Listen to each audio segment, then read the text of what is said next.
Welcome to the Real Joe Show, where we speak with industry leaders to learn about their tips, tricks, and roadblocks and their successes in an ever-challenging real estate market.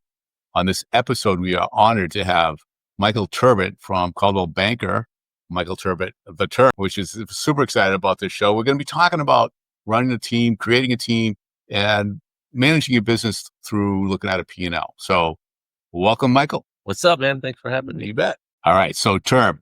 What's up, man? Hey, really, it's a blast to have you on. You know, I've watched your podcast. We've met before. You're such a dynamic guy. And I just want to go back and explain how we first met. That was at Michael Martin's seminar. He had brought us a bunch of people together and had the core. And it was Kendra Cook from the core. And the core is a real estate and mortgage coaching company. And it's phenomenal program. I was blown away by it. It's a fantastic approach to doing business and building teams. And what struck me about it was Kendra Cook got up and told her story. She's a real estate agent out of South Carolina, and she spoke to how she was running a team. She had doing about 35 million in business. And I could tell the story because she's very public about it. And she was 6 weeks from going bankrupt. Right? She had her billboard, she had her park benches, the trucks, everything, all that going on. Yeah. And just correct, she was actually in Tennessee. And then, all right, but now she's in Charlotte, obviously, leading the real estate division of the core. But phenomenal person and agent. And she thought she was doing great. So she looked at her books and she was that close to going bankrupt 6 weeks out. Yeah. As she joined the core, and the net profit from her gross commission income was at 35%. And she brought it up by doing just a few tweaks, starting doing some of the basic stuff that the core teaches. And that is very fundamental to real estate, building a team. And we're going to dig into that, but she brought her business up to a healthy 50%. Yeah, no question. And it's been, just so people know, I've been doing real estate now 16 years, growing up with my mom's Ida Terbet, who is a top producing agent really in the world in regards to her career, 35 years. So when I joined and started my real estate journey in 06, I never thought I'd do it a day in my life, because as a kid, punishment was looking at houses and, putting signs in the ground with my dad. And so I've been a former college basketball coach, and value of life was like getting closer to home.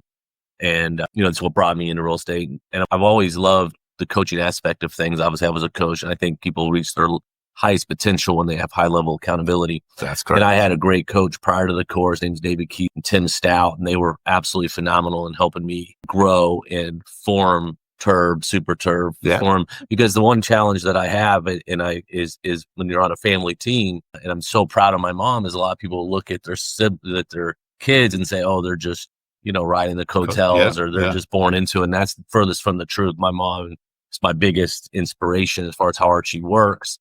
And I knew I needed to prepare for my future. She wasn't giving anything away? No. And so, and my thought was, okay, I need to essentially almost start a team within a team, help my mom grow and continue to grow with our team. And I love that leadership role. So then my really good friend, Michael Martin with Fairway Mortgage, do a lot of work together. Not only that, but we're good friends off the court, as I say. And he kept pestering about the core, and I needed systems anyway. In 2021, I joined the core. So let that back up. What were you doing? How were you running your business prior to getting involved with the core? What would you structure? I had no systems. Nothing. Well, I'll take that back. I really dove in, probably in 2018, I really dove into providing content for clients, providing videos, and I love the marketing side. And I wanted to separate myself in regards to, I'm not only standing in front of a house, but what can I do to help you in any real estate questions you have? Gary Vaynerchuk's one of my favorite, podcasts, and his sister's actually a real estate agent. Oh, I didn't know that. The best podcast I ever listened to him was about 17, 18 minutes long. And he was talking about what agents should be doing and giving away content for free. Sure. So I kind of took that and run. And I started things like Tuesday Tips with Terb, and I would do little minute videos of, just nuggets to people that they may not know. I mean, you still be surprised that people do not know they don't pay a buyer agent commission on a transaction. That's right. They don't know. My little tips, and I just kind of started wanting not only be an agent, but I wanted to be the mayor of the town as well. There you go. And so I had that down, and people asked, well, how did was that what the Super Terb part was? Is that Coach Tim Stout? He's south of Georgia. He's a phenomenal entrepreneur, real estate agent. The guy's amazing, retired UFC fighter. And I was that type of person that said, I need these 5 things done by the end of the week, and I would do them. Right. And we were always thinking of content and stuff. And I said, what if I do a super curve, helping buyers and sellers in distress? He goes, when are you going to video to me? So I said, well, I guess next week. So I produced and did my very first video, the super curve video, and where I helped a buyer get a house. Then I did another one with a seller. I actually need to do another one. I haven't done one in a couple of years, but that's just kind of where I started that brand. And then it wasn't but I knew I needed more. This is what I need to do to help grow and build a business. Yeah. And the marketing side was there, but just knowing, okay, what are the next steps? And then that's where the core came in. You're showing your mayor, you're showing your competency in real estate. Did you have anybody working underneath you at this point before you went to the core? No, I was just straight up. I think a lot of it, actually in October of 2020, I had 14 homes under contract, closing that month. And I was literally about to die. Yeah. And I was so afraid to let go, where many agents have that problem. And I brought Lauren's our office manager and closing coordinator for our team. And now she started helping me from contract close. Okay. And that was hard for me to let go because, of us, you go to contract, I was still scheduling the closings, the inspections, the repair requests, anything. And I just couldn't, she's taking it. I had to let go, and she's amazing. But then I knew the next step, especially when I joined the core, was I needed an assistant and to help me with my day-to-day, the CRM, the emails, just your things that are very valuable in running your business, but it's not allowing me to do what I do well, and which is have conversations and meeting people. So that the core help you figure out what your value is? Oh, yes. Yeah. And explain that to the viewers, because I have this conversation all the time with agents. Well, no, most agents, our number one job is to bring business into your team, no matter whatever your structure is. And if you're not having that opportunity to be on the phone or being in front of people, having lunch with people and making more new and more relationships, then you're losing money. I know there's a math equation, don't have in front of me, but if you really look at what you make and break it down and you find out what your hourly rate is, it's staggering what you make in an hour. Yep. And if you're don't have your time blocked accordingly, it's amazing what you are wasting. Yeah. I know agents, their time when they're building their business, they're making $500 to $1,500. But they don't realize that. And so one of the things that David Kesey earlier on when I was working with him was who's your boss? And I'd always say, I'm my boss or my mom or my broker in charge. In reality, your schedule's your boss. And that's the one thing that agents don't have fully grasped, because they'll always say, Terp, how do you do it? Podcast, videos, working with, family, everything. If I put on my calendar, I'm going to do it. And the one thing that I'm actually doing now, which has been foreign to me, but I'm starting to do it, is everybody in our team has a printed off calendar for the day, and it's blocked, and it's for everyone individually. And that way I know exactly what I'm doing that day and trying to fill out the white space in between, where when people don't necessarily know what they're doing every day, then they get idle and it doesn't work out. Yeah. I live by my calendar. I think everybody should. Just make sure you use AM and PM correctly, because I missed a lunch today because I had it 11:30 p.m. tonight. That happens. Yeah. That happens. Yeah. But that was my next step then, was to find someone. And I was blessed. Jordan Hatch answered a Facebook ad. And at first I was afraid of not having enough for her to do. I think that's another thing with any agent that's ready to take that next step to learn how to grow and delegate, which of course the core is phenomenal at. But I remember someone told me, Terb, you're looking at it, you think the pool's 12 feet deep. It's 2 feet. Take a step. Right. Worst case is you have 90 days to see if this person is the right fit for you. 30 days to train them, 60 days to make sure you got everything right. 90 days, you're going to know if you're a fit. And if you have 3 months saved up, at least that, it's just going to help you grow. Right. And it took me a while to figure that out and take that step. And then Jordan kind of morphed. Not only is she my assistant with my day-to-day, but she then she's working with my buyers, and it's absolutely amazing. So nice. And we're actually looking to even grow now more. So you went from zero team to now you have a transaction coordinator, an assistant, and Jordan, or is Jordan your assistant? Jordan's kind of a combo. And I got to preface too, I'm very blessed in the fact that with the Ida Turbot group, we already had 3 admins, or 3 RP1s, as we call them, working with us. We had Lauren Setzer, who's our office manager and closing coordinator, Rachel and Katie that help with the listing side and marketing side. So I already have that. But they work under mom, but they help me as well. So I think another thing is they see how hard I work, and people follow when they see people that work hard, they want to follow that and help that success. Absolutely. And it's been really cool for them to work with me in that regard to try to hit my goals. So I added Jordan mainly to help me specifically, but I've got a great team within that makes sense. Gotcha. I know it could be very unique. You're a brokerage with a team. Because I would never leave. I mean, my mom and my family is everything. And, and so, but I also knew I kept hitting the ceiling myself where I was like, for me to take that next step, I need to leverage. I need to start delegating. Absolutely. I need to do more that way. Have you changed your prospecting or the way you're getting the business since you started to realign your business? Oh yeah. I think the biggest aha moment, especially when I joined the core, was again, the systems are broken down. And again, I feel like I'm coachable. And the one thing that someone told me was, Coach Kesey told me, do what your coach tells you the first time. Don't second guess it. Do what I tell you to do. Do what I tell you to do it. And it's amazing. You know, we had an agent named Jennifer Zeck on our team, and she's like a sister to me, and she went on her own. Very proud of her. But I could literally, she was great at what she did, but as she was growing her business, we'd have our team meetings, and she was like a sponge. I could tell her to go run around this building 2 times, touch that door, get a hot dog, bring it, eat it, come back. She would do it, not ask questions, and it's amazing seeing watching her business just grow. Yeah. So that's what, someone tells me something to do, I'm going to do it. And so with the core, it's simplified. I think where a lot of agents, when they hear get on the phone, make calls, they think cold calling. I don't cold call. Right. I despise it. Why do something you don't like, right? And that's one of the reasons why I love marketing. I love the video side, because even in my office, I have something that says process over the scoreboard. Yeah. Because again, we're in an industry where we wake up every day unemployed, and we can do so well. We can work so hard, and it doesn't translate into a sale. Right. But I know if I do X amount of calls or X amount of birthday cards or X amount of thank you notes, or my videos that day, I know I'm stacking bricks where we're going to eventually break through. Because you can't control the you can control the input. Can't control the effort and all that. That's it. Not the out. So the core really really stresses upon having a very tight CRM, a tight database of people that you like to work with that we call VIPs, past clients, and obviously friends. So on Mondays, it's very easy. So even the day when I had COVID and I missed the podcast a few weeks ago, I still got on my kitchen table and I made my 15 VIP calls. Now, who are VIPs? Those are friends of mine, past clients, business owners, inspectors, people that I like to talk to, that I'm helping them grow. And in the same token, they're going to refer me business. And if you think about it, guys, if you had a VIP list of 50 people, you want to grow a little bit at a time, but at the same time, they like you have 50 VIPs. Think of just one of them gives you a referral a year. Right. One. So then Tuesdays, which is my favorite day, it's a current client day. So when I have listings, I have homes under contract, listings coming soon, they're getting a contact from me. Grant, I talk to more than just Tuesday, but I like Tuesday because it's your Tuesday update with her, right? There you go. And they love it. Yeah. And I'll say, hey, signs going in the yard Thursday, photos photos are Friday. And on Monday, what's great is Lauren will already have a list for me because she's already communicating with them, and they'll give me updates on what's going on. So I'm just reapplying that. And they expect you.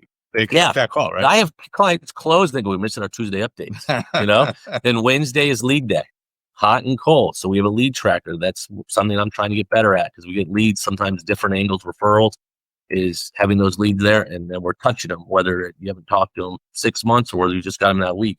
You're just following up. And then Thursday's past client day.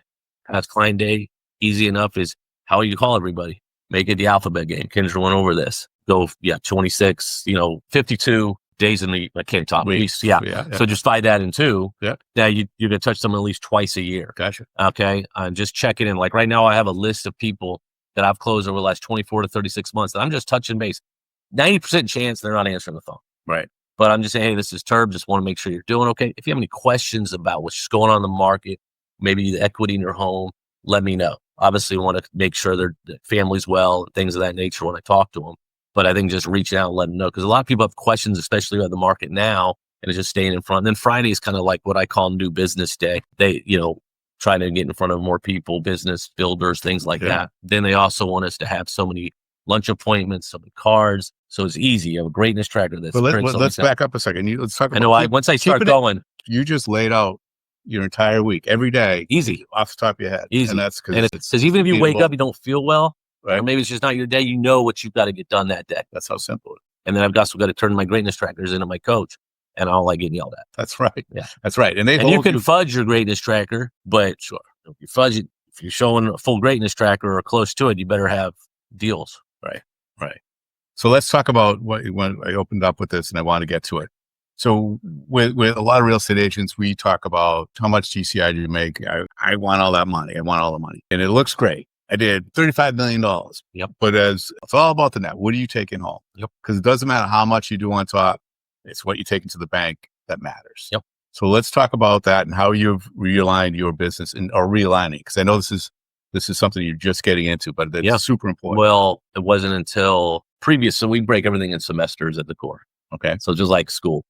So last semester was my last semester at level 2. So you start at level 1, level 2. You actually have to get interviewed. And I mean, they just let everybody in. You get interviewed, actually show tax returns. You have to have certain, you got to make certain savings, money. certain money coming in, all that. They'll make because for what it costs for the core, their number one thing to do is help you not only as a business, my previous coach, Lisa Sin out of San Antonio, she's phenomenal.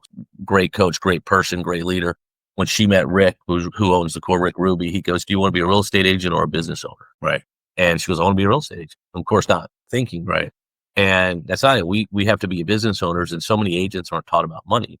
Thank you. And it wasn't until, because we get caught up in GCI. That's right. And so they do everything by net there. And so she started helping me a little bit with a personal budget and P&L, profit and loss. And it wasn't, but when she got level 3, it's like today at 4:00, I have my call and we're going to go over my P&L and personal budget. So people, they don't necessarily pay attention to what they're spending monthly.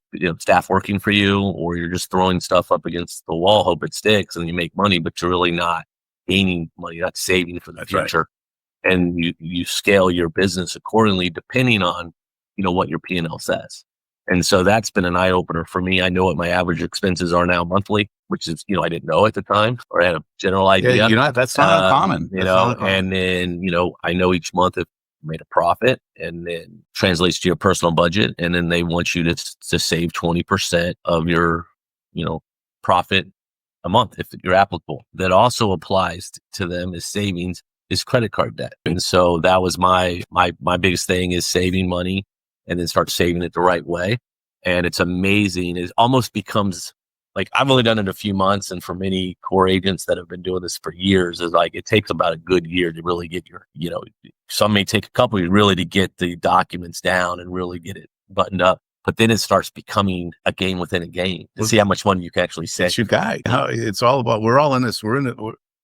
Well, many of us are in here to be a business, or to run a business. A lot of us are just to do transactions. And that's a huge mind shift. You said it's quickly. That's a big difference between running a business and doing deals and chasing deals. So running a business, it's all about making the money. And if you're not making money, what are you doing?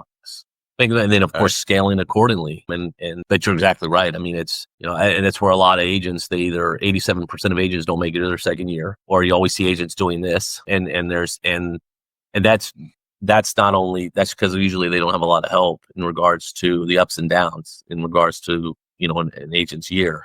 And that's because another thing that was told me is tomorrow's business is more important than today's. Right. And what happens when a young buyer, or another agent, a young agent, or it doesn't really matter if you're the only person, you sell a house. What does that agent do for the next 30 days? They consume themselves with that file. They're not thinking about who am I going to have next. Right. Yeah, and that's where you get that. Yep. They stop marketing because they're just in the deals. Yeah, they're chasing the deal. Yep. And that's a super challenge. And another big thing, when you're not running a P&L and you're not paying attention to your cash flow, come the end of the year and the tax man's hitting the door in April, a lot of people getting in trouble. Yeah. So we got to have our tax account. And so it's been great for me. Yeah. And it's a great, I'll be 44 in November, and I'm like, I have 11 years. Yeah. That's my goal. And then at that point, I'm going to work because I want to work. Right. It'll be done. It'll be just fun. Well, at that point, I hope that I'm having a great time. Yeah. You wake up, there's no ceiling in this business too. And that's what people ask me, like, what do you love it? And not only is it to help people, because I think sometimes you say that as kind of a canned answer, but you don't understand until, you're helping people either transition into new parts of their life, or you're helping them get that home they love. And I love helping connect that as well as the strategy. See, now as the market has been adjusting, I hate saying shifting, and I still think in the spring, the doors are going to get blown right back off because of just the demand here, and people are adjusting. It's having that strategy and actually, talking to your sellers, the day of, at least for right now, of, depending on the location of listing a home on Thursday, have it coming soon for a week, and then you put a deadline. It's There's still, I'll contest that it's always price. No, it's price. It's always price. Price and updating. Yeah. Well, there's a price for not updating. No, and it's right. And so, exactly. If you want the highest. It's a combination. And what I always say is pricing accordingly. Start a lot of the challenges over the last couple of months is seeing, if you see a home that sold, closed in June, It's not the same. It's not even close. But again, actually, up until 3 weeks ago, if it closed, it's not 3 weeks, it's not even. I only go 30 days back now, and it's with the CMAs, and even then, I'm just looking at pendings because they were going under agreement when it was still hot. Yeah, and they closed when it's not. And it's still like just last weekend, I had sold 2 properties. One had 7 offers, another one had 4, but it was the location and price point, And then you have some. Anyway, it's just a matter of making sure it's who you work with matters. Right. Absolutely. And you talked about listening to your coach. Consumers need to listen to their realtor. Yeah. When it comes to pricing, we don't dictate what the market's going to pay. Neither does the seller. It's the market that's going to dictate what the market's going to pay. So we have to make sure we get. And the market will talk to you. And it's just crazy. The biggest thing as agent, when I was went to Top Producer Council a couple weeks ago, and I was on a panel, we were talking about creating the right expectations. Actually, I didn't take a listing because they wanted to list 50,000 more than I wanted to. Yeah. But at the same time, it's great. Yeah. Buyers have a little more options. Right. As soon as the MLS really did away with coming soon, it's still available. But when days started accumulating on coming soon, that also affected the inventory that was hitting the market at once. You said something very quickly, and as you always do. But it was you did not take a listing. You said no to a listing because of $50,000. Yeah, I'd rather have the conversation now, and they're great people, love them. But see, the problem is I've been doing. The other thing is I've been able to experience from 06 to now. I experienced 6 months of the Wild Wild West, as I called it, for the recession, financial crisis, into the recession where we became short sale specialists, foreclosures. And around 10 years ago, I was telling people to stay because and either hold on to or rent it. But one thing you can't do is make your homes math problems. Right. And so people were trying to list their homes just to break even back then. Now it's people are trying to list their homes to make a certain amount to go towards that next home. Right. So I always say there's 2 things when I sit down with the sellers. We're going to pretend you don't have a mortgage, which again, you still want to make top dollar, don't be wrong. But when you have a mortgage, it affects the bottom line. And then 2, we're going to buy your home today. And then I do my market analysis right with them. I don't come in plan. I just pull it up. And then basically I'm looking at them as if they were buying their own home and what makes the most sense. And in this case, they were, we made the home a math problem and it's all good. I was like, I hope you get that. Right. But I'd be doing a disservice to you now. Yeah. And I'd rather have this rather than you dealing with 30, 45 days, make sure your home's clean, having the dogs out and not understanding why we're not selling your home. Right. So it's just the conversations that you're having with your clients and then also knowing your numbers. And that makes 2 people happy. One, you're not stressed out trying to sell something you can't sell and getting the grief from them. And you're not disappointing the seller. So no one wins when a property's overpriced. No. And again, I feel like it's interesting. We're just kind of going through a really interesting time right now, but I love being in it. Yeah. Yeah. It's always interesting. This market, real estate's never dull. No, it's hard to believe it's September 1st today. Yeah. Something like that. September 1st. This is Huh? Yeah. Yeah. It's maybe not when this is you watch. Oh, well, today, as I'm sitting here, September 1st, but it doesn't feel like this year's gone so fast. And reality is I tell our team now, what you're due now, you're going to feel in the spring. And it takes me back to the core. So I get back from the summer a year ago around this time, or summer. I did level 2 another semester and doing everything they're telling me to do. Goes back to process over the scoreboard. Right. And I remember calling Michael and go, dude, I'm frustrated. What is going on? And he's like, just maintain. I had the best first score in my career this year because everything, see what sellers are going to start doing, guys. If you're an agent out there right now, they're just starting to think about selling in the spring. That's right. In the next month. Now they may get a little bit of a whim to do it prior to Turkey Day.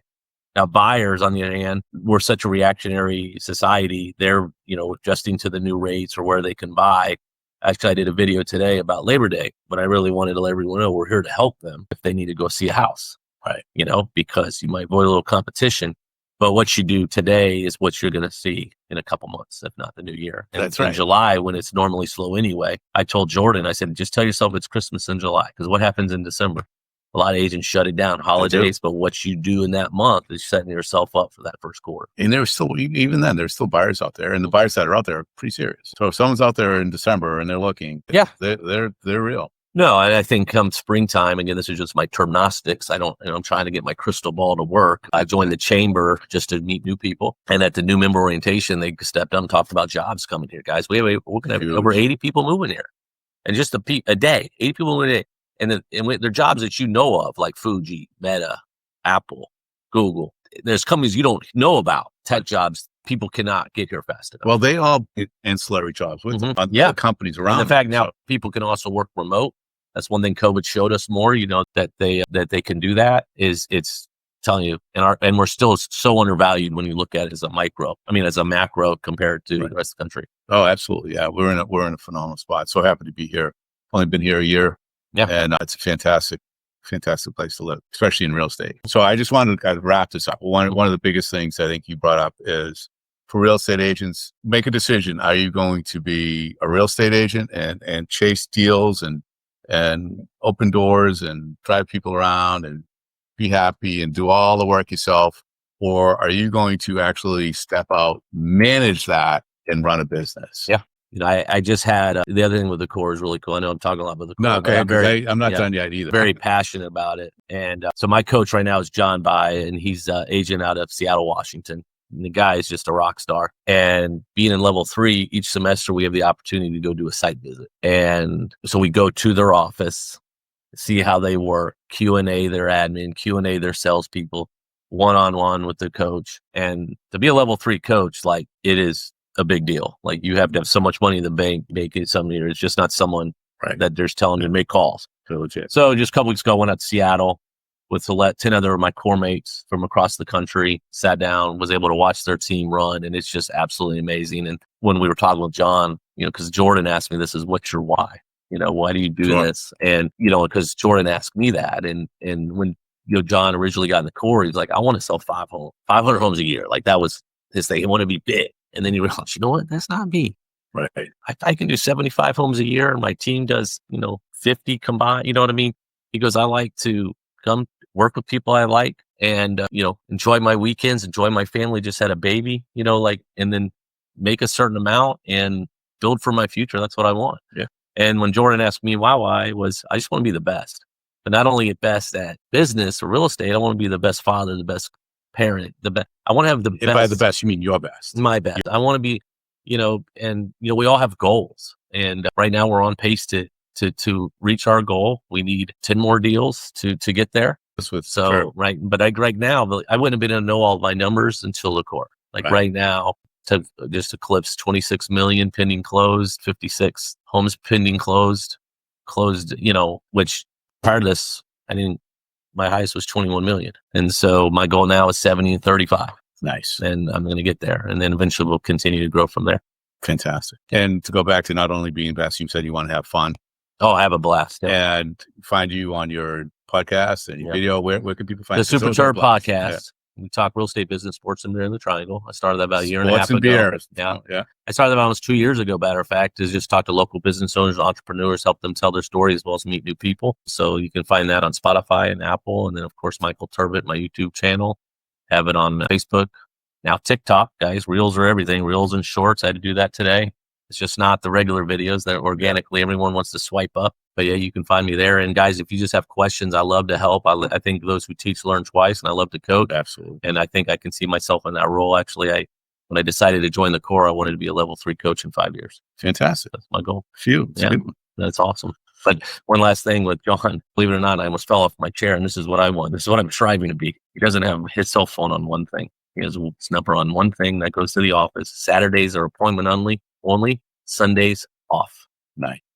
But how many agents say that? Nah. Like, I started hyperventilating. But if you think about it, when you call the dentist, does the dentist answer? No. I'm not comparing. I'm not a doctor. But when you call a business, how often is that owner answer the phone? How bad is it when someone cheapens themselves and says, "I'm available 24/7"? That's it. You just lost your value. Yeah. You're opening up Pandora's box. And I know, I'm here to help people, but I'm a night owl. I know as soon as I answer that text at 10:02 p.m., you're setting yourself up. That's right. But at the same time, it's great. Terp, thanks for coming on. Thanks. It's fantastic. Appreciate it. Until next time.